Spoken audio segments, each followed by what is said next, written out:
Welcome to another episode of the brand called You, a podcast and podcast show that brings you leadership lessons, knowledge, experience, and wisdom from thousands of successful individuals from around the world. I'm your host, Ashutosh Garg, and today I'm delighted to welcome an accomplished and respected professional from Atlanta, Georgia, USA, Hanna Bauer. Hanna, welcome to the show. Hi, thank you so much for having me here, Ash. Thank you. Hanna is the founder and chief executive officer of HEARTnomics Enterprises. So, Hannah, before we talk about heartnomics, a few questions for you. Your resilience began with a life changing childhood heart condition. How did Yep. that experience shape your philosophy of leadership and human potential? Oh my goodness. Well, in every way, thanks for asking. First of all, grateful to be alive. So that was one of the first things is being grateful, really being present in the moment.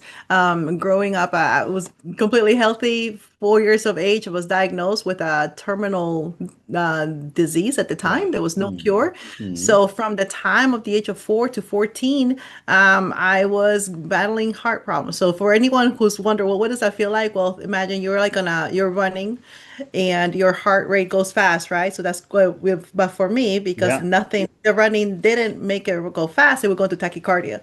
So go Mm, really, really fast, but it would also go into arrhythmia. And it mm, was very irregular. So what that taught me, first of all, is that we need rest because like when my heart would go very, very fast, I couldn't make decisions, I couldn't talk, there's so many things I couldn't do. I couldn't do the simple things like walk and stand up. mm, But the other mm. thing was the arrhythmia, Yeah. which not only when it's fast, it's also regular, that takes your breath away and it causes this pain and it causes everything else to go. So Mm, even mm. like those two principles right there for business, once I no longer had the disease, I mean, I'm here, so I made it. Um, Fantastic. it's Fantastic. what I felt too in Yeah. leadership. Yeah. The Yeah. arrhythmia going too fast and going not steady between silos and goals and what I needed to do and all these things. So those were a couple of things, but very grateful. I'm a result of innovation. Mm. So in that hospital bed, what I learned was the power of love and excellence and Right. transformation. Mm. So yeah, there was a lot of failure points in getting to innovation. We think like, oh, you just come up with one thing. Yeah. No, there were Mm. many things that happened for years Correct, correct, until correct. we got to that point. So I learned the excellence, which was the execution from my doctors and the medical team, learning from the mistakes Mm, that happened, with the really the things that didn't work. However, mm, all of that was part of progress. mm. But the sustainability aspect, I will never forget at the 20-year anniversary, they did a documentary on my surgery. I'm the first Wow. child to ever have a heart ablation. Hmm. So I didn't know that as a kid. I mean, I'm trying Yeah. to breathe. It Mm, was a medical breakthrough. mm, It's a way that now heart disease is treated. mm, So they did a documentary, and this is when I heard my doctor explain for the first time, well, what were you trying to do? And he said, this is as hmm. simply as was, we were trying to keep her alive long enough for technology to catch up. Wow. And that's when it hit me. What was the kept me alive long enough? Well, Incredible. the sustainability, the love, right? There Mm, was the community, the people, their passion, their yeah. purpose that went Yeah. there. But for technology to catch up, there was a catching up, like you said, there was all of this, the journey that was along the way, but there were the processes, the systems, the innovation, the way to do things, the technical aspect to be able to come up with an innovative surgery that at that time I found out it had already saved 3,000 other children. Incredible. So that's impacted what I've done. Mm. It's a long way What an from that. amazing story. Thank you for sharing this. You're My welcome. my next question, Hannah, is that leadership, operational excellence, and love are not Hmm. concepts spoken about often together. Mm. How did your personal journey lead you to combine them into a single framework? Just like what I said, I experienced it firsthand. Yeah. The sustainability, we talk about sustainability, not about change, don't not only change or performance, but how do we sustain high performance Mm. cultures, teams, and people? Well, it's going to be the love aspect. You got to love your people. Yeah. You cannot give what you don't have. So Mm. it starts with the internal alignment, loving yourself, loving your purpose, understanding your purpose as a leader. Mm. When we have purposeful teams, we see we have high performing teams. When we have teams that are engaging, connected, we also see highly connected, just like a technology system, things that are not connected, they're not talking to each other, it's not going to work. Mm, mm, mm, That's what we mm. see a lot of Yeah. fractionalized, right? All these apps that don't talk to each other, they're completely separated, isolated. Well, they're not effective. They take a lot Mm, of time. And just like that with people, if we don't have that connection, that love, that mm, purpose in what we do, that emotional intelligence, the ability to work together, we can have very good, high performing, excellent subject matter experts. But without that connection, it's not going to work. So mm, love sustains the connection so that we have high performing teams. But the excellence is that commitment, the processes, the systems, the catch that are able to help us learn the knowledge management, mm, the ability to execute, the ability to be able to innovate. Because the way that we innovate is by learning, is by being mm, attached to the in continuous improvement. So mm. it's the operational aspect. They're not apart. Everything that we do in business, I mean, who do we do business with? People who we like, know, and trust. Yeah. Yeah. Well, those are all part of love, right? I mean, like if Correct. I trust you, it's a emotional aspect. Business Right. and emotional exchange. Correct. So asking people to not do that. I'm like, no, no, don't leave that at the door. We want to keep it professional here, thinking that only Mm, tactical, only task is going to get us where we want to. And we're only talking about half of the equation. mm, So mm. they gotta be together. Leadership is what's going to help you be able to balance and bring out the both. That's what I found to be leadership is the key How to have amazing. people and processes work together. Fascinating. Hannah, let's talk about HEARTnomics Enterprises now. What was Yes. the core problem you saw in organizations that inspired you to create HEARTnomics? Well, it's the misalignment. I saw a lot of great burnout leaders. I Hmm. mean, from my own experience as an entrepreneur, like I said, I went through a heart disease, so I know physically what it felt. Yeah. Later on in life, when I no longer had it, I was experiencing the same Correct. thing from Correct. leadership. Yes. Yes. Yes. So the same drain, the lack of breath, Mm, the physical feelings that heart disease gives. mm, I mm, started going through that as an entrepreneur. So it brought me back, right? Because there was a point where I had dismissed the things that I knew or my way of doing things to mm. grab on to what everybody else said I needed to do. Yeah. Um, and in that sense, I lost myself. And I see that a lot in leaders today. I see that in the sense of losing great experience that comes from time, experience that comes from other teams, yet losing that confidence because of what they've been told to, the tools that may need to be used or how to use them or the uncertainty that's around there. So I find a lot is the misalignment. Mm, So with Heartnomics, that's what we do is that aligning, like I said, for the leader personally to align with purpose, to align with belief, to align with the fulfillment, but also the organizations. Because the organizations, we're talking about serving external customers. Well, you mm. gotta be able to serve the internal customer first. Yeah. So it's that external execution. You also need that internal alignment. So I help with cultures. I Mm, help with assessment. I help with communication. I help with not only get back to the through core, which is cultivate, where we talk about the vision, the mission, the values, the DNA of the organization. But then we go into optimize, mm. which is processes and the systems. Do we have processes and systems Yeah. which are working for us? Sometimes it's not a lack of them, it's that we have too much and people are confused with what we Mm, need to do. And then the reaching internally, what is our communications, our feedback internally with our people, with our vendors, with our contractors, and also externally with the people that we're looking to serve with our products, mm, goods and mm, services, and mm, eventually elevate. Because mm. we want to be that thought leader. We want to be able to bring innovation. We need innovation. Change is happening all the time. What worked Correct. yesterday is not going to work tomorrow. Correct. Is so we gotta elevate. We have to be able to be able to forecast the Mm, needs of the people that we're serving. So it is a need to elevate. So I mm. use the core method with organizations to be able to do this. What a great response. Thank you. You say fulfilled human potential and Yes, maximum profits can coexist. What are correct. the first signs that an organization has lost that balance? Ooh, well, let me go back to a little bit where I was even aware that this was even a thing Hmm. because I did Hmm. it. I Yeah. was, as an entrepreneur, I was feeling the pain of what? My talent walking out the door. I was feeling the pain of this, feeling like I had to bring everybody and I had to do everything, right? I mean, I was had to like set up all the stuff. So Yeah. what did I realize? It was when I became a black belt in Six Sigma. For those of you that are familiar with that, is continuous improvement where we're Mm-hmm. looking for 99.999% accuracy. Well, I found out the eight wastes. Mm-hmm. And did you know one of those wastes is the waste of human potential? Mm-hmm. And I was at that point, I became aware, like, wait a second, how am I measuring human potential?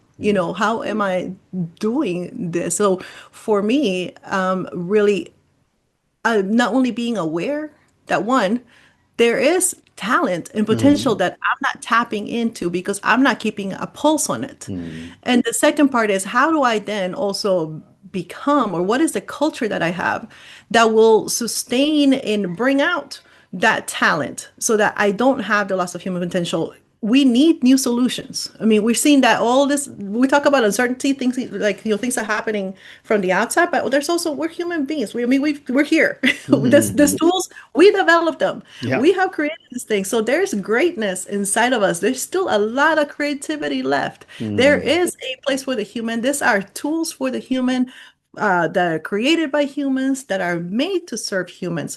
So if Mm-hmm. we're talking about that, when we're talking about human potential, there's still a lot more innovation to do. I'm Mm-hmm. a result of the innovation. It was the surgery, right? Up Yeah. until that, they didn't know the solution. Correct. But talking about human potential is being able to tap into that so that we can come up with the solutions so that we can be viable as an Mm-hmm. organization, so we can operate in purpose. And yes, profits Mm-hmm. do come from innovation. Absolutely. Very well said. Very well said. 100%. Very well said. Great response. And Hannah, what role does love play in leadership, especially in high pressure, results driven environments?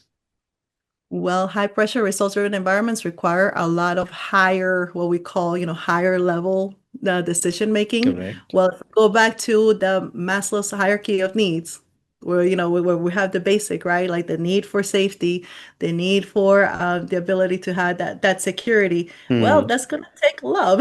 Have you ever felt safe in a place where you're not loved? Hmm. No, No. you're right. You're right. No. Absolutely. Correct. So if I can even build on that very the initial basic human need, Hmm. how can I expect them to be able to do self-actualization, innovation, self-awareness, empathy? I Hmm. won't. All of those are higher level activities, behaviors that we're asking our people to do. So when we're talking about decision making, we're talking about forecast, we're talking about risk taking, because I don't know if this is going to work. I mean, a lot of times Hmm. we don't know. A lot of times you don't know what you don't know. Yeah. It happens in Six Sigma all the time. It Hmm. happens in Hmm. process improvement all the time. That's why even with our software, we know we put it on beta because we know it's going to fail. And we welcome it, yes. So, but in order to do that, there needed to be an agreement. There needed to be Hmm. safety. There needed to be commitments. All of that are higher levels were based on the safety, based on trust. So love, you cannot have trust Hmm. without love. That's a big love. Trust Correct. comes out of love. Yeah. So it was a basic. And I see this is where the dichotomy and even almost the paradox that happens, where we're asking our teams to give this level of service, our leaders, which is what's Hmm. causing the burnout. Hmm. You can't separate that. It is very much a part. It is a leverage point. It is the strength that we have as humans, is to Hmm. be able to operate with love, because all of Hmm. these great things build from that. The Hmm. psychological safety builds from that. High Yeah. performing teams build from safety. You Correct. need the love to create those safe environments. Mm, well said. When I was preparing for my conversation with you and reading about all your material you'd sent to me, I was fascinated to read about the Baldrige Framework. Yeah. Tell me about the framework and how do you integrate this into your organizational transformation model? Well, there was for me, it was quite interesting actually when I was introduced to it, because again, process improvement makes sense. There's a problem, let's fix that. But here's what the problem that happened. Usually the solution to a problem introduces another problem. Correct. Correct. So Correct. it's like, wait a second, and because it's like side effects, it's like medicine. When you Mm, take a medicine, there's side effects, right? Okay, this may cause drowsiness, this may cause mm. this. I mean, it's Yeah. gonna help you, but there's Mm, the side effects. It's part of the medication. It may be correct. part of the cure. Yeah. So what happens is in this when you become so process oriented, which is what we had to do with Six Sigma, you tend to miss the entire system. So Mm, what Baldrige did for me was gave me a systematic view of the organization of the different parts. Just like a mm, human has the nervous system, the mm. cardiovascular system, the skeletal system, an organization has those same Yeah. things. It has a systematic, like you have your technology systems, right? Your technology management, you have your leadership system, you have your human resources system, you Mm, have your financial systems, right? You have your accountability mm. systems. So what Baldrige does is that it gives you a way to like, okay, be able to categorize, we look at the system. Once I do this change in this system, or this is going to impact, it's going to improve. Good Mm. thing. It's going to improve the system. What's going to cost for everything else? What is going to be the impact, the effect? So we're Yeah. looking at it not only as that one problem, that one thing that we're going to fix, but also the impact overall. So that requires cross-functional teams. That requires total quality management. Mm. That's going to require communication. Yeah. It's going to Yeah. require technology teams to talk to the finance team, Correct. and those are the, Correct. the fun conversations. Yeah. So it's going to require those things, and it requires communication because they all work. The big mistake I see is that a lot of times the system owners, like the finance department or the technology department, they think Mm, they're system in themselves, and mm. we don't. We're not part of our just isolated systems. We're not Right. isolated Right. silos. We're Yes. part of a system in an organization. But guess what? That organization is also part of a bigger system. There is Mm, a collective mm. impact. There is a Correct. community that we serve. Correct. There is a global network. So it allowed me to have that systematic view. It allows me to serve my clients with that, to be able to Very look at the interesting. systems, be Yeah. able to look through. Very interesting. How do you help organizations sustain change rather than treating improvement as a temporary project? Just like I said, the systematic and the Correct. love. You gotta be passionate. So it's alignment. Now people don't come to me because like, hey, Hina, we have a misalignment problem. I myself didn't even know I had a culture problem when I did. Mm, I just mm. knew that, hey, this was a very hostile environment. My people are leaving and I'm losing money. Yeah. So Yeah. that's what I Mm, did know. So how do the sustainability factor? Sustainability is going to happen not because I have this funding in my bank account that I'm going to be yeah. able to tap it just all the time right there, but it's really talking about my trust account. Mm, My trust account, and that's going to be with the leader because it's going to require, especially where we're at, the speed of change, mm, the not only how fast change, but also how rapidly even that change lasts, right? mm, I mean, mm. think about new software apps, you're having to Yeah. update Yeah. all the time. Mm, Well, that's being required in our businesses too. How am I going to update and be able to adapt quickly? As a leader, I'm going to need trust. mm. Correct. That's my currency. Correct. So, how do I sustain change? I very much have to look as a leader. What does my trust account look like? Mm, What does my culture look like? Is the culture is going to sustain whatever strategy there is. There's nothing that happens in an organization outside of mm, its culture. mm. Absolutely nothing. The culture eats strategy for breakfast every morning. We've heard Peter Drucker say that. Yeah. And it's true. The culture is going to sustain whatever strategy, whatever new innovative plan you may have, whatever new transformation. Do you know, like most digital transformation, I've read this, 71% of digital transformations fail Mm, because of lack of people readiness for it, because the mm. leadership system doesn't align. Right. That's true. I mean, it's not the lack of tools, it's not the lack of resources, it might be not even lack of funding. Yeah. It's the people readiness part, it's the sustainability, it's the trust in myself, my abilities, Mm, trust as a leader, and the trust I've been able to deposit into my people because change is going to require withdrawals. It's going mm. to require, it just does. I'm Absolutely. taking somebody to Yeah. somewhere we haven't been before, and Absolutely. we don't even know what's going to work and what's not. Mm. Well said. Trust is a part. Thank Absolutely. you. Trust is so important. I agree with you. Hannah, you're also a Maxwell Leadership faculty member. How do Yes. you incorporate Maxwell's principles into HEARTnomics programs?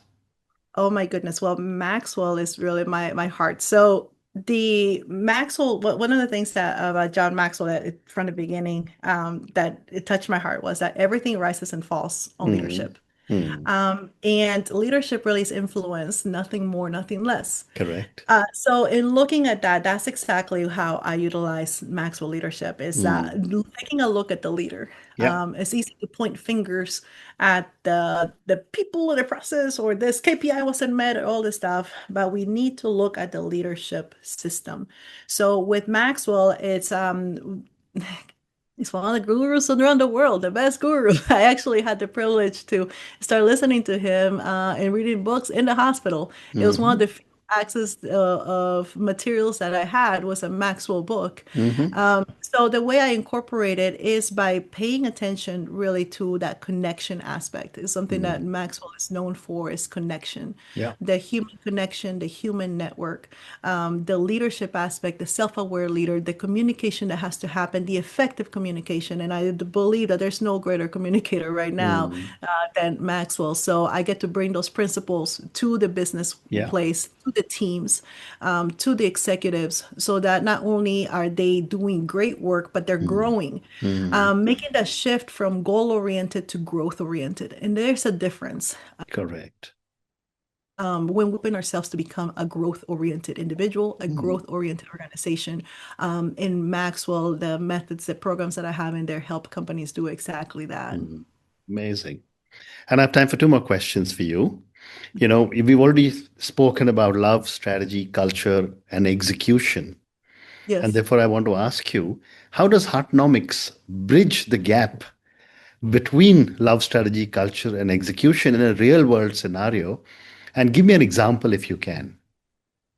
Well, sure. So, leadership, and actually, this whole part came from my own Hmm. my own Yeah. mistakes. Initially, where did this come from? I remember going through a very tough, like what we call the perfect storm in our Hmm. company, where Hmm. budgets were frozen. The new rise of the ebook, which we were mainly print, so it's a new technology. Didn't know what the business plan was around it, Hmm. and also the policy changes, which changed the compliance and the standards of our materials. So we had the expertise. We have been doing this for years. So Hmm. experience was there. We had a team in place. What we didn't have was the culture, but I didn't know that. I came painfully aware of that when I had to let go of one of my first tasks. I had to let go over 60% of our workforce because we weren't Hmm. sustainable. Hmm. And in that, I got caught into the circumstance. Hmm. I remember my biggest lesson was when I was walking the hallways when Hmm. everything was quiet, and I see one of my workers come, and he was very, very dedicated to what he was doing. Hmm. Called me over, came and he talked to me about how excited he was that his son was so happy, so proud of him for being able to use our materials in his classroom to help his Hmm. friends. Hmm. And that's when he told me that this was the first time he was proud and he Hmm. was really thankful for the work that he did. Hmm. And at that moment, I saw it. He had what I didn't have. Hmm. He had hope. He had a vision. And I knew that I wasn't feeling that yet. I'm the one that was in the place of making Hmm. decisions. Hmm. I was the one that actually had the ability to make a change to Correct. whatever it was, policy, new thing. Right. He wasn't. Yet he was more committed than at that moment than I was. And I realized that I needed to learn one, I needed to have what he had. Yeah. Yeah. Two, Hmm. I needed to learn to tap into that Hmm. in order for me to be able to take my team where we needed to go. And it was that really that revolutionized my entire way of leadership. Hmm. From that point is where I realized that the hope, it wasn't just a conceptual thing.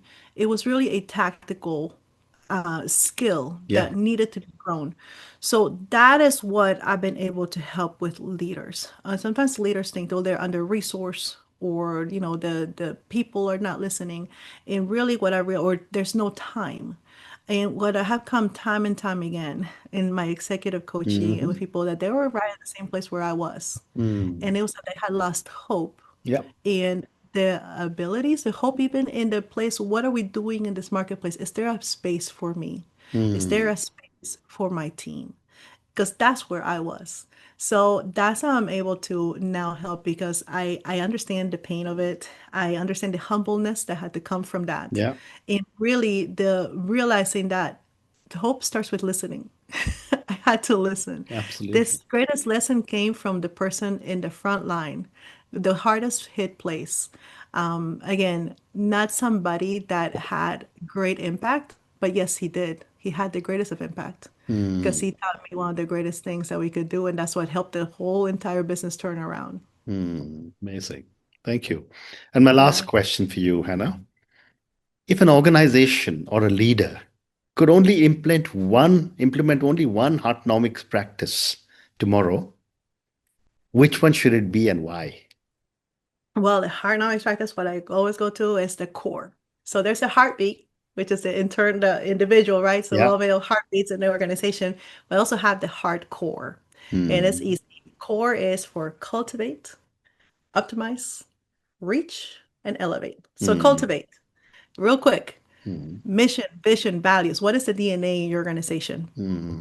Oh, for optimize. Hmm. What are the processes and systems? What can I do better? What do I need to optimize right Hmm. now? And Hmm. optimize that may not mean more things. It actually may mean things that I need to get rid of. Correct. So Correct. optimize. Yeah.